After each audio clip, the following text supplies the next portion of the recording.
Good evening. It's good for us to be together, and I welcome those of you who are watching either in this very moment or in moments yet to come. I always look forward to this third Sunday at Sundays at 5, mostly to hear Sarah play the harp. So I'm always grateful for Sarah's participation with us tonight. And we might be small in numbers, but always mighty in spirit. And these services are really meant to be an individual experience within community. These are contemplative services, so each Sunday is a little different in terms of what the service looks like, but always there is time for silence and contemplation. But this third Sunday of the month is called Celtic Weavings, and we build the service around the Celtic calendar. So Celtic spirituality is centered in the rituals and seasons of the earth. There are 4 equinox and solstice celebrations and 4 additional earth-related holy days in the Celtic calendar. Each of our Celtic weaving services will acknowledge the significant Celtic day closest to our worship experience. So tonight we celebrate Beltane, which traditionally is celebrated on the first day of May. Some of us may know it as May Day, but it has ancient origins as a festival. Beltane celebrates spring at its peak and the coming summer. We're halfway between the spring and the summer equinox. Some of you may remember dancing around a maypole on May Day, but that tradition actually comes from the celebration of Beltane. The term Beltane is derived from the Celtic god named Bel and Gaelic word tien, which means fire. Together, Beltane means bright fire, and is celebrated as the fire festival with bonfires lit, actually fire lit to honor the sun. In this season of growth, Beltane reminds us that we are here on this earth for a purpose, and a major aspect of this is to be of authentic service, to share our light and our love genuinely as we grow in consciousness. This is a time of doing, of making love manifest on the physical plane, and of drawing down the light in very real ways to guide and strengthen us all. So I invite you to center yourselves. You can find the order for worship on Plymouth's worship page, plymouth.org. If you click the worship tab, there is a link to the Sundays at 5 liturgy. I'm going to begin by reading this time for centering, and then we'll invite you to join me when we get to the words Creator God. Holy One, the warmth of the sun's embrace, the gentle breeze swept in by incoming tide, the rhythm of seasons, of new birth, death, and recreation. All these speak so clearly of your love, your power, and your beauty. That we can glimpse you within creation is a beautiful thought. Open our eyes, most divine, as we walk through this world to feel the wind and sunshine and see the majesty of creation unfolding before our eyes. Help us to see you and join me. Creator God, forgive our moments of ingratitude that prevent us from appreciating the wonder that is this world and the endless cycle of nature, of life and death and rebirth. May our feet tread lightly on the path we tread, and our footsteps be worthy of following, for they lead to you. So part of the Celtic tradition is the understanding of pilgrimage. There are many trails and paths known to be sacred, and perhaps one of your personal rituals is to walk or hike in the city or beyond. One of the more ancient Celtic practices of pilgrimage is called the turas, which means to walk the rounds in holy places. Often there is a series of pilgrim stations, cairns, a holy well, a cross, a chapel, or sanctuary space, and each of these invite a circular ritual walking in a sunwise direction, sunwise meaning clockwise, always in harmony with the rhythms of the universe. The number of the rounds varies, but generally is either a single round at each place to pause, or the sacred number of 3 rounds, or a full 7 or 12 rounds, which are also all holy numbers. So the purpose of walking the rounds is multifaceted. Walking helps us to slow down. The poet Wallace Stevens once said, "The truth depends upon a walk around the lake. We allow ourselves to arrive fully in a sacred place, both body and soul, and ask permission to be there and receive the gifts offered." Walking in a circular manner helps us to move out of linear ways of thinking. It allows us to rest into the spiral nature of time and see things from a new perspective.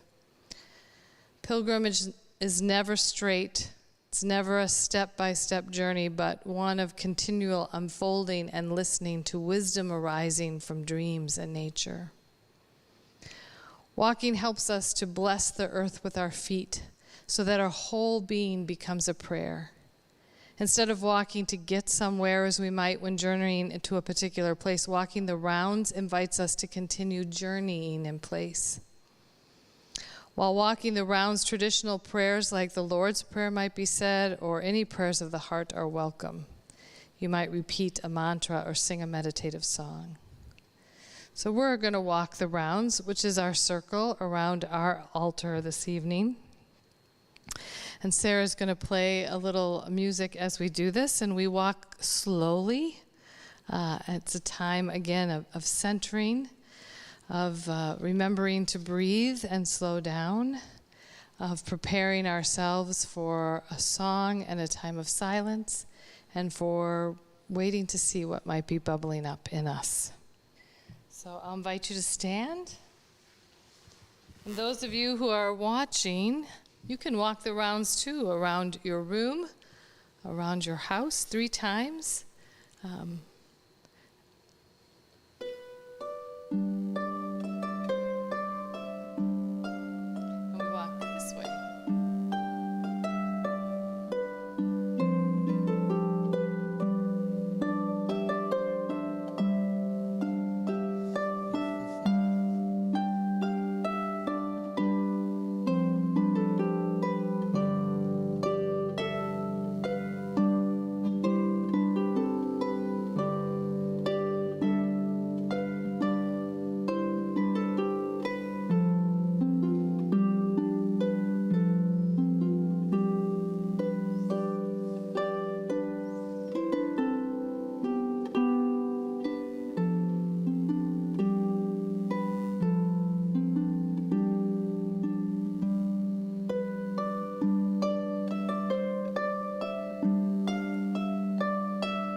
The walking prepares us for a time of contemplation, as does a moment of song. So we're going to sing The Love Burning Deep. It's in your bulletin. And immediately following, we're going to just be in silence together for about 12 minutes or so. If this is a new practice for you, sometimes it can be a little uncomfortable to be quiet for so long. If you find yourself getting a little antsy, I tend to then focus on a candle flame to kind of realign my thoughts. But this is just about making our hearts open to hear the whisperings of the Spirit, to see what is coming to the surface, to see what questions are living in our hearts. So this is a new song for us tonight, The Love Burning Deep. Sarah's going to play it through once, and then we're going to sing it through twice.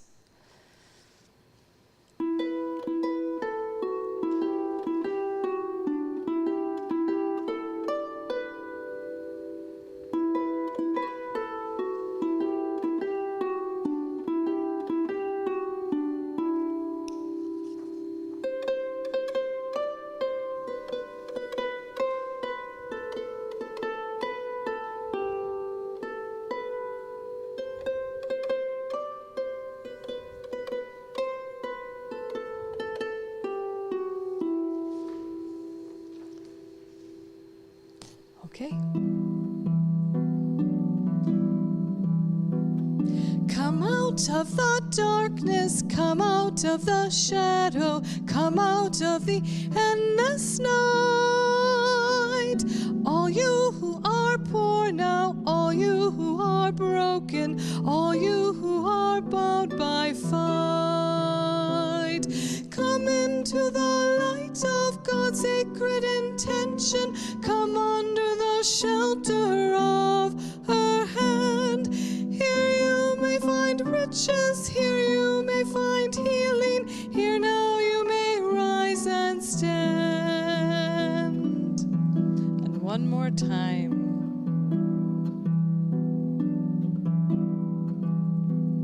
Come out of the darkness, come out of the shadow, come out of the endless night. All you who are poor now, all you who are broken, all you who are bound by fight.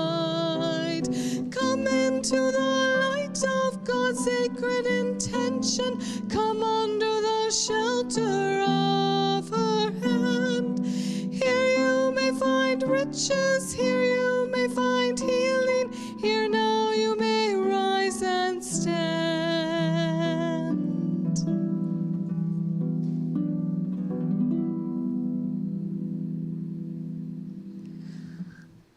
And now let us celebrate silence together.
I invite you to take a deep breath as you allow your body and your mind to return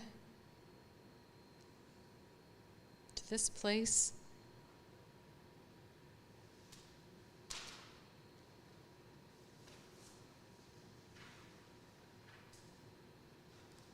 And then take another deep breath.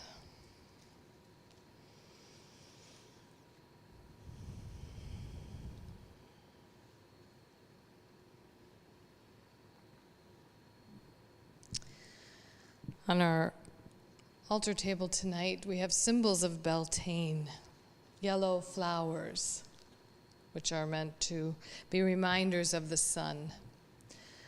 The candles, the ones that are burning, are the reminders of the fire of Beltane. And in a moment, I'll invite you to light a candle if you wish, to spread that light. I included a photo of what looks like my youngest daughter holding up the sun. To me, that was a good reminder of what we are welcoming in this time. So I invite you now into a time of prayer and thoughtfulness. I've offered you a few questions to ruminate upon. Where's the warmth of the sun needed in your life?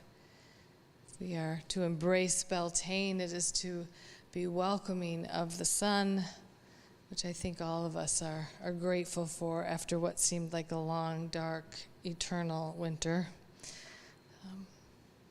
How are you hoping to grow in these summer months? Beltane points us towards summer, the season of growth. So many people outside planting. The tulips are all in bloom, the other spring flowers. It's good to see. How are you hoping to grow in the summer months? And thinking about beyond ourselves, where is light and love? Where's the sun needed most in the world right now? I'll give you a few minutes to think about that, and I'm going to invite everyone to light a candle. And if you feel like offering an intention or a response to one of these questions, I'll move the microphone so that you might speak into it. But whether you choose to speak it or not, I hope that you will light a candle and remember some of the intentions that came to you as you think about the celebration of Beltane and the welcoming of the sun.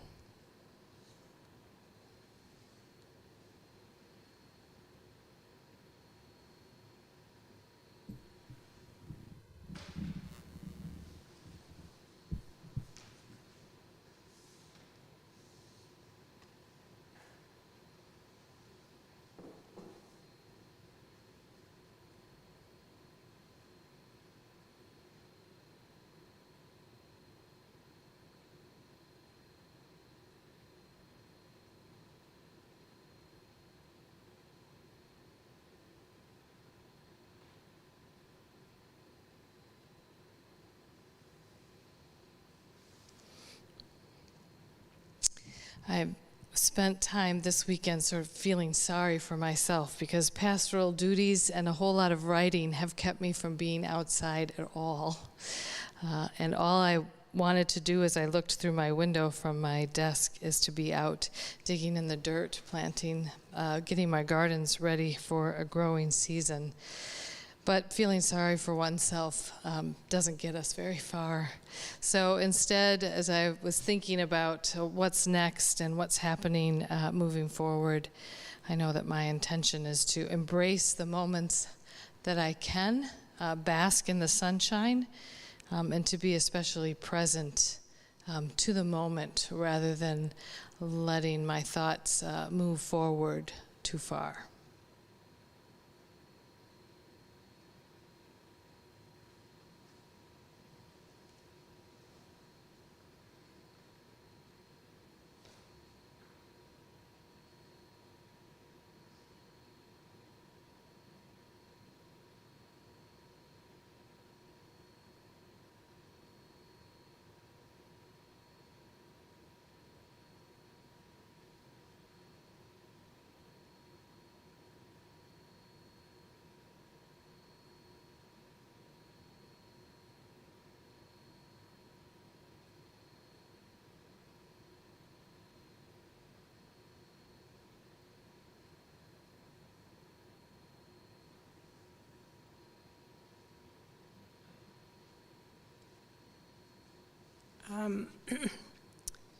The thing that came to me just now, Beth, while you were talking about these prompts, was even though I'm several years away from seeing my children leave the house, hopefully, and graduation, I'm mindful of that season for some people, and they're also in the Minneapolis public school, so we have a couple extra weeks of school this year, but I'm gonna try to squeeze every last drop of the summer with them and just being present with that, knowing on the horizon for them that this is a special time to be with them, summer.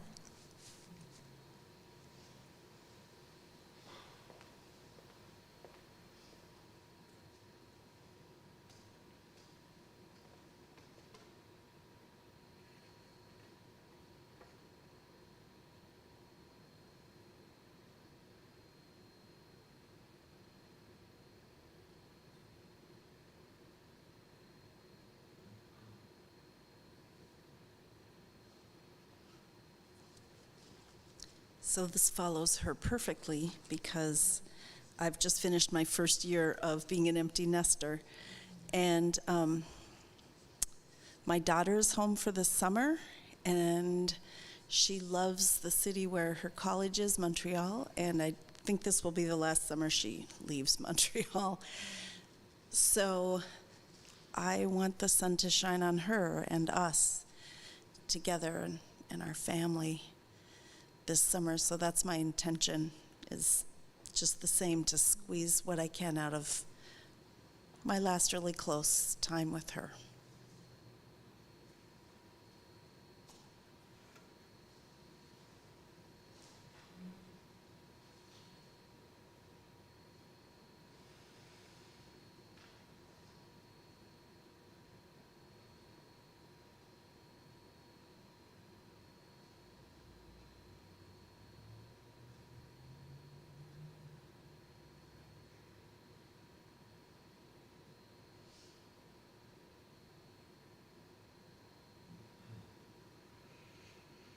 This reminded me of what I've been thinking of lately, is to be kinder to myself and let myself grow by not creating a false sense of urgency in my life and feeling like, oh, I need to do this now, or, you know, that person might be disappointed if I don't do that for them right now, and really create a sense of space.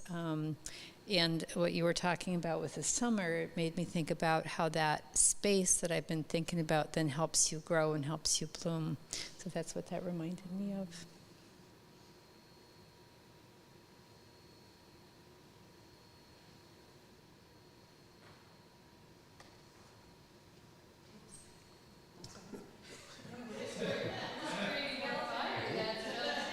It's Beltane.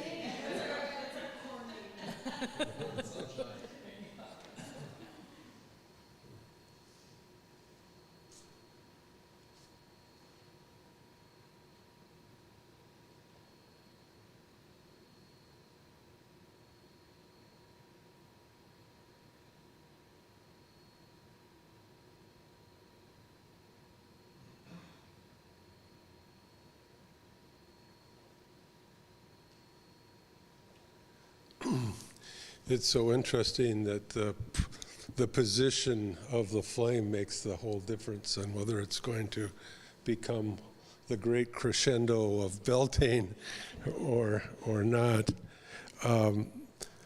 What is on my mind and my heart and is consuming is this great crescendo of the migration of spring, the plants bursting forth in seems like minutes since we had snow on the ground. And St. Columbo, who kind of is an important entity in my life, taught his followers to listen and pay attention to all of the life of creation, because they still heard the great heartbeat. It's something that we as humans have difficulty with. And so my only intention is to try to stay present for as much as I can during this wonderful time of rebirth, and remember to begin again, begin again, begin again.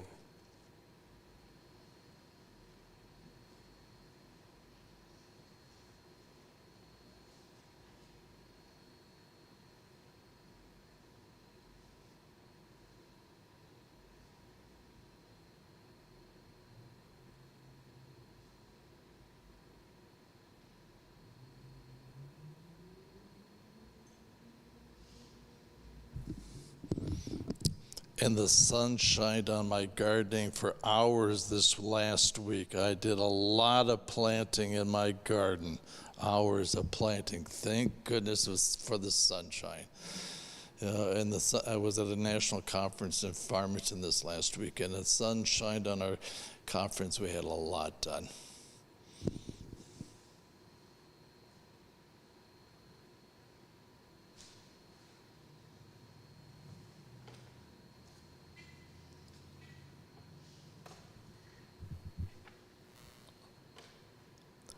Well, I think there is many ways to welcome the sun, but the way we're going to do it tonight is that Sarah's going to play a little something, and I'm going to present to you a piece of our sun in the middle, a rose, and offer you a blessing. And as I go around the circle, when we come back, then we'll sing our closing song.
I am most grateful for our time together tonight, both in this space and for those of you who are watching.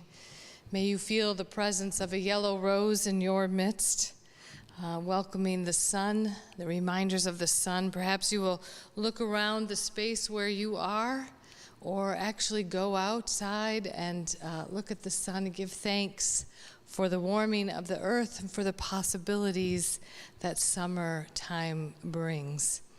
And perhaps your evening will end with some kind of bonfire or candlelight, again another symbol of Beltane, the sun and the fire, the elements that nourish and sustain us. So we close our time together with one more song and a blessing. Now the green blade rises.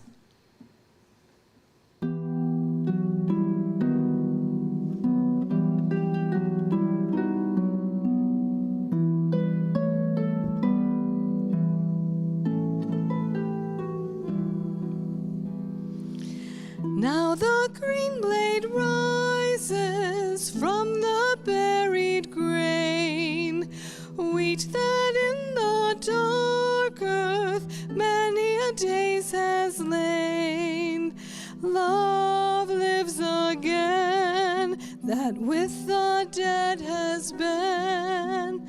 Love is come again like wheat arising green.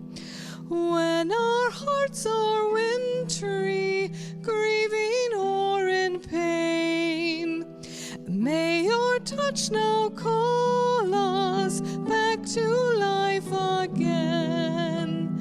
Fields of our hearts that dead and bare have been, love is come again like wheat arising green.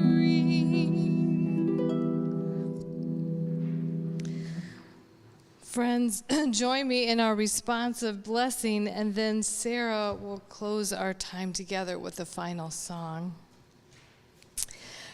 God of renewal, of life and death, rebirth, renew our hearts and minds. God of promise of all beginnings and all endings, renew our hearts and minds.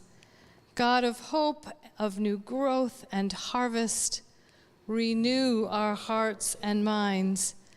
Together we say, we bless you, God of seed and harvest, and we bless each other that the beauty of this world and the love that created it might be expressed through our lives and be a blessing to others now and always.